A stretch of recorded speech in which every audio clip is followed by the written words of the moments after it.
Oke guys, welcome back to Gnosis alias Cakradiva dalam pembahasan alur cerita Perfect World One Misi J episode ke-228. Seperti biasa, kita review dulu pembahasan alur cerita episode sebelumnya di mana si Hao telah bertemu dengan Tetua Agung Akademi Dewa Surgawi alias si Joko dan mendapatkan pertolongan untuk membebaskan diri dari belenggu Gelang Fajra Klan Wang. Karena itulah si Hao pun menghancurkan Gelang Fajra di depan semua orang, sekaligus juga menyatakan kepada Wang Si bahwa hubungan pelayanan mereka telah berakhir hari ini. Setelah itu, si Hao dan murid Akademi Dewa Surgawi lainnya mengikuti pembelajaran mereka dari Bambang dan Tetua keempat catur tentang jalan Dao yang saat ini terbagi menjadi dua, yaitu jalan kuno dan jalan modern. Jalan kuno fokus pada pengembangan energi abadi seperti yang sudah diwariskan pendahulu mereka, sementara jalan modern fokus untuk mengembangkan tekniknya sendiri seperti Huang yang terkenal dari 3.000 provinsi. Namun ketika dua tetua itu mempersilahkan semua murid untuk memilih jalan Tao mereka masing-masing, si Hao alias Wang yang sampai dicontohkan sebagai praktisi jalur Tao modern justru memilih jalan Tao kuno. Gimana cerita selanjutnya? Langsung aja kita terobos satu.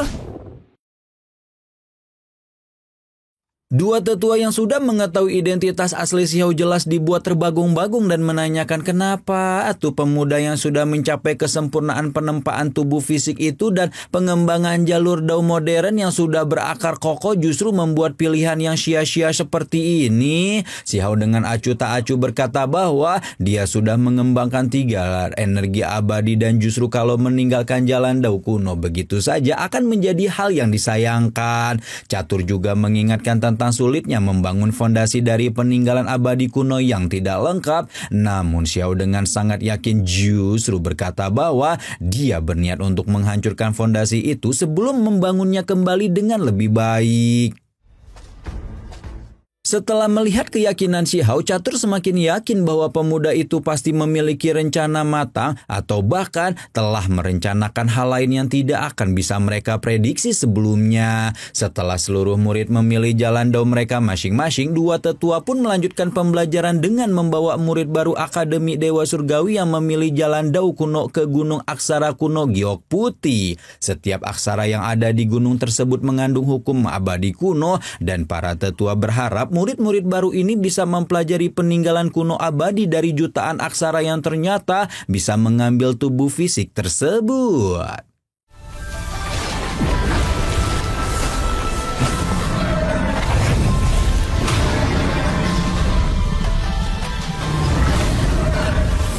Aksara-aksara kuno itu bertransformasi menjadi sesuatu untuk membantu para murid untuk memahami hukum Dao Agung yang ditinggalkan sejak zaman kuno abadi. Dari pembelajaran inilah para tetua juga bisa menilai bahwa murid-murid baru yang lebih terkenal di generasinya memang memiliki kekuatan yang sepadan dengan reputasi besar tersebut.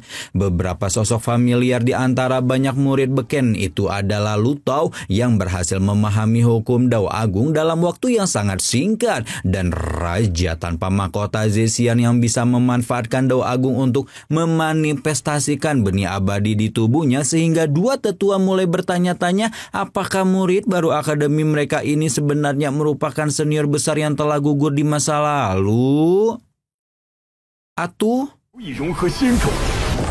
selain dua pemuda yang luar biasa tersebut, ada juga murid-murid perempuan yang tidak kalah menonjol, di mana murid perempuan pertama yang menyita perhatian para tetua adalah King Yi yang secara mengejutkan ternyata memiliki api bulan biru yang merupakan api kuno terbaik peninggalan peri King Yue sebelum gugur. Meskipun bini pertamanya Xiao itu hanya memiliki satu untayan energi abadi, hanya dengan dukungan api bulan biru itu saja King Yi bisa mendapatkan kekuatan yang mampu menandingi ahli 2 atau bahkan 3 energi abadi. Karena itulah begitu King Yi menunjukkan kekuatan yang asli, geng cowok-cowok yang sebelumnya hanya tertarik pada Wang Si atau Yao Yue mulai memiliki cem-ceman tambahan.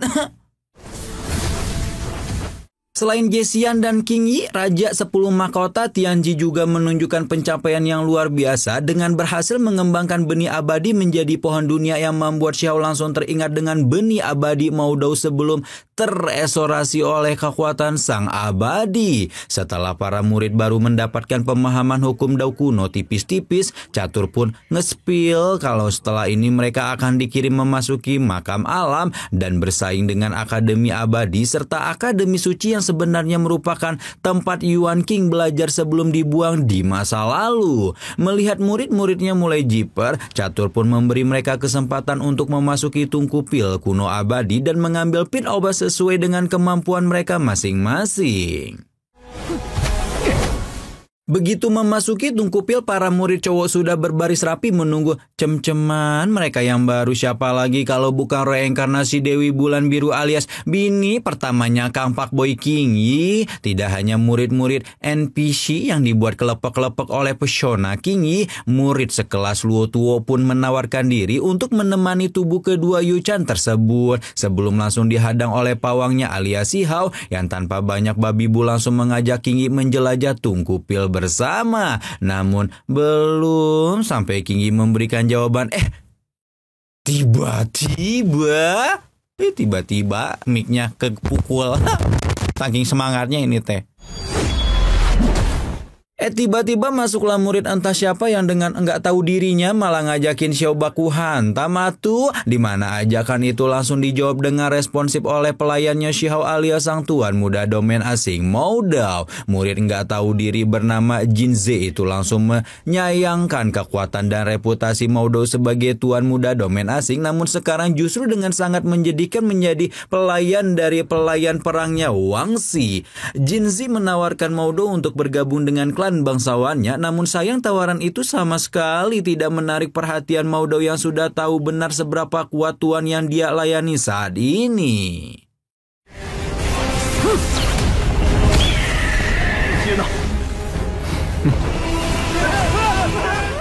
Sayangnya gangguan yang dialami Xiao tidak berhenti pada Jinzi karena begitu dia menoleh pemuda batu kecil itu sudah menemukan jajaran murid baru top jalur jalan Dao kuno tengah mengerumuninya seolah siap nantangin dia buat baku hantam. Xiao mengeluarkan formasi kun pemiliknya dan Xuan Kun juga sudah siap menguji kekuatannya sendiri terhadap kekuatan pelayan perang Wang Xi yang viral tersebut. Namun sebelum Xiao dan Xuan Kun mulai baku hantam, muncullah Yao Yue yang menghentikan Xuan Kun dan berkata bahwa mereka tidak perlu menguji kekuatan Xiao karena sudah ada orang lain yang lebih pantas melakukannya dibanding mereka.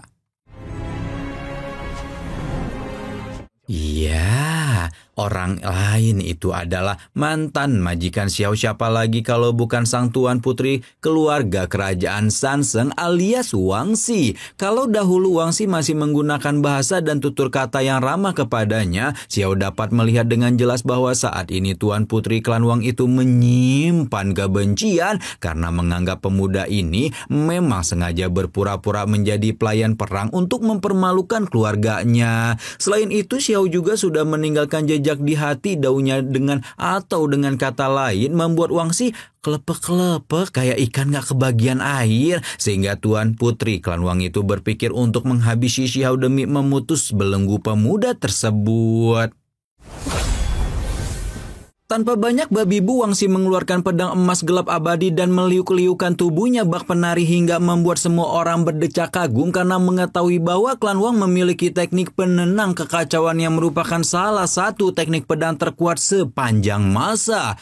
Aslinya Xiao nih nggak pengen nyari gara-gara sama Wang Xi, toh memang tidak dipungkiri berkat gadis itulah dia bisa masuk ke akademi atuh. Namun berhubung si empunya yang pengen nyari gara-gara mulu, Xiao pun merasa tidak punya pilihan kecuali melawan. Apalagi dia baru saja mendapatkan beberapa pemahaman baru dari aksara kuno. Jadi kalau Wang Xi ngajakin baku hantam, Xiao justru bersyukur karena bisa sekalian menguji pemahaman baru tersebut.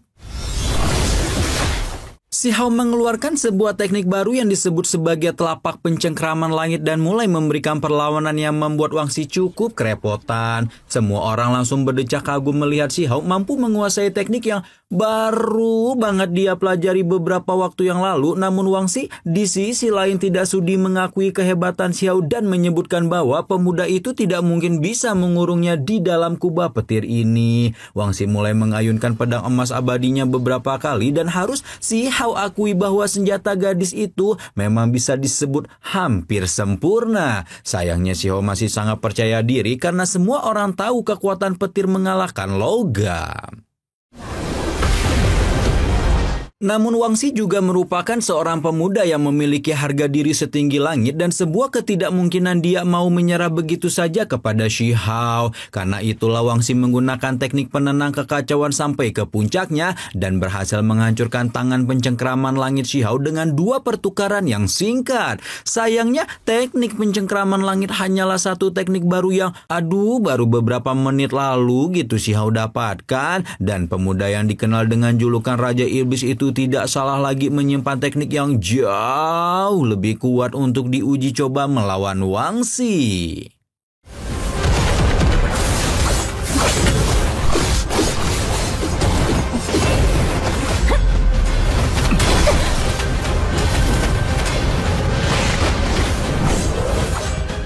Sekarang Xiao yang sudah mulai bosan bermain mulai mengeluarkan salah satu teknik andalannya sejak bocil alias Kunpeng dan membuat Wang Xi benar-benar ditekan sedemikian rupa di depan mata semua orang. Sekarang kemarahan dan kebencian Wang Xi kepada Xiao benar-benar sampai di ubun-ubun sehingga Tuan Putri keluarga Wang itu juga tidak mau menahan diri ketika menggunakan tingkatan tertinggi teknik pedangnya, yaitu wujud teknik penenang kekacauan. Namun kendati Wang Xi telah menggunakan teknik-teknik andalannya, Xiao sama sekali tidak bergeming, malah mulai menunjukkan kekuatan aslinya yang lain, yaitu teknik warisan Liu Shen alias sulur emas Dewi Willow.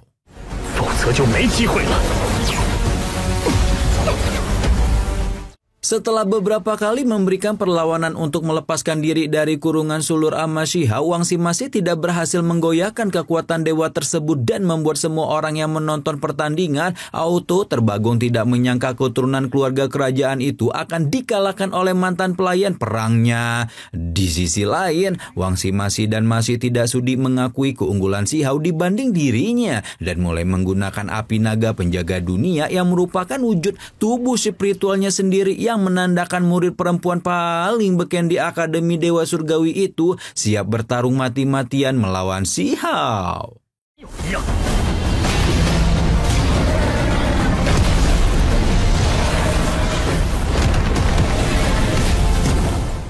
Namun sekali lagi betapapun Wang Xi mencoba tidak pernah sekalipun dia bisa memegang kendali pertarungan dan lagi-lagi ditekan setelah Xiao menggunakan tubuh spiritualnya sendiri yang mengambil wujud Paus Kunpeng. Ketika melihat Kunpeng, baik Qingyi maupun Yu Chan langsung meyakini bahwa Xiao adalah identitas pelayan perang Wang Xi yang asli. Sementara itu Wang Xi yang belum mengetahui identitas asli Xiao menjadi semakin marah karena berpikir bahwa pemuda itu memang menipu seluruh keluarga Wang dengan menyembunyikan kekuatannya. Hal itu membuat Wang Xi tidak bisa menahan diri lagi dan memutuskan untuk menggunakan kartu as terakhirnya, yaitu adu-aduan keterampilan bawaan dan mengeluarkan jiwa primordial dengan energi pedang yang sangat tajam.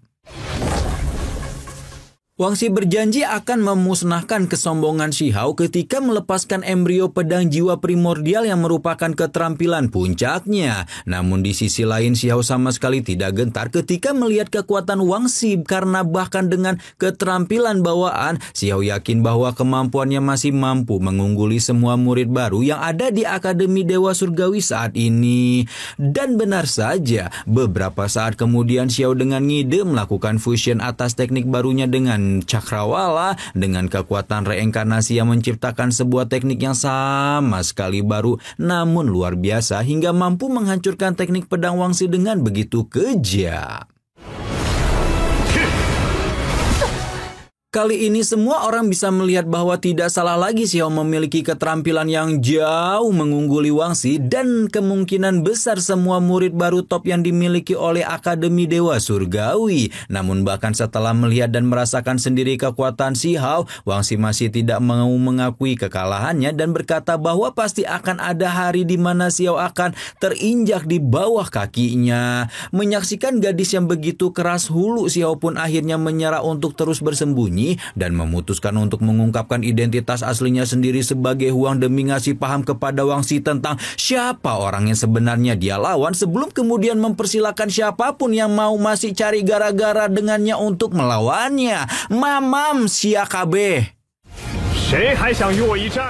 Edian, mantap, akhirnya go publik juga nih Xiao. Lagian agak-agak aneh ya penyamaran di Donghua tuh ya, Donghua lain aneh juga sih pakai topeng langsung ketutupan gitu identitas aslinya. Nah ini Kang Pak Boy cuman ganti baju doang loh penyamarnya. Dah lah, yang penting sekarang Xiao sudah mengungkapkan identitas aslinya. Kira-kira bagaimana respon murid-murid top akademi setelah mengetahui hal itu? Dan bagaimana juga respon anggota geng motor Xiao setelah tahu bahwa pentolan geng mereka berhasil selamat dari tambang kuno? Makin gak sabar, sumpah makin edan ini Xiao. Edan sumpah ya guys ya, bener gak?